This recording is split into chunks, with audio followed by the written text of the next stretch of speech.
Hey everyone, Greta here. Today we are going to talk about having lower back pain when doing wheel pose, what you can do to take it out.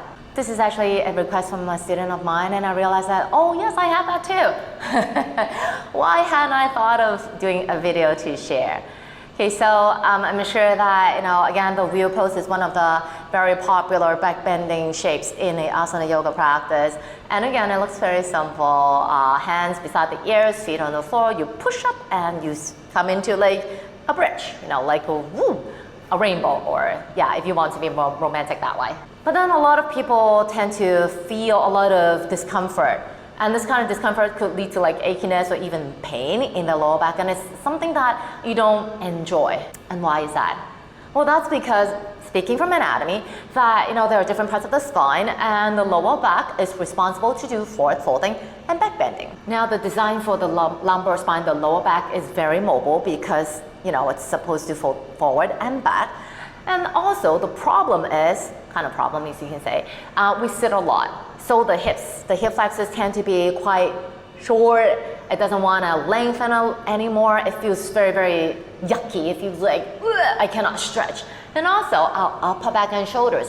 Again, our everyday lives, we tend to round a bit more forward because we have a lot of people work on the computer. If not, then it's the smartphone. We sit in the couch, kind of, rounding our shoulders. So it's just the lower back that's mobile. All the other parts, the above upper back is stiff. Sacrum, hip area, hip flexor area are also tight. And when we do a wheel pose, upper body, like whatever's up above the lumbar spine, is not cooperating. Whatever below the lower back isn't working either. So that's why everything is being dumped into the lower back. And because in the asana yoga practice, we do a lot of back bending, but we don't really strengthen our back too much. So when those muscles are mobile, but they don't have too much strength to support, they tend to become weak, and they tend to become more prone to injured, or not exactly injured, but not feeling very comfortable. Pain, aches. So what we can do is, before we actually do a wheel pose, what we want to do is we want to work on the upper back mobility, open up the shoulders, open up the upper back, and also work a little bit more on the hip flexor area so that when we actually do a wheel pose, we would help each other out. Before you do a wheel pose, in the ideal world, you might want to do like puppy dogs. So hands out. Okay, puppy dog here. You can just do a few of these just to help open the chest. Feeling that the arms are pressing the floor away, armpits hugging in. And just stay. I'm not going to rest my chest on the floor because I don't want my mic to get crushed. So I'm just going to stay here. Okay.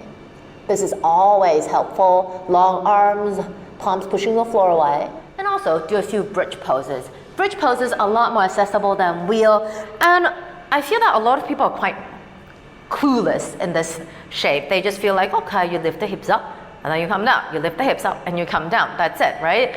But then, the beauty of bridge pose is actually, it requires a lot of leg strength. So what you want to do is come up here, okay, and then you want to feel your butt kind of scooping up to the sky and push a little bit more. Pressing the shoulders back down to the floor, ground the feet down, and really feel the hamstrings working as you want to feel your front hips aiming up to the sky. So there's a lot of leg work happening here. And then once you feel comfortable, place your hands beside the ears, and then you want to press up, and then keeping the elbows hugging in, crown the head down to the floor. Feeling the legs really, really strong. Heels are dragging towards your hands. And then if you do lift up, you want to feel the upper back guiding the chest towards the wall. And don't let your legs become jello. Okay, really push it up to the sky so that you're actually sharing the load.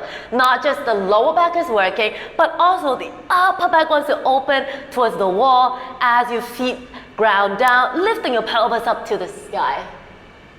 My advice for people working in wheel pose, and if you have a very sensitive lower back, afterwards, when you do the wheel, don't focus on your lower back.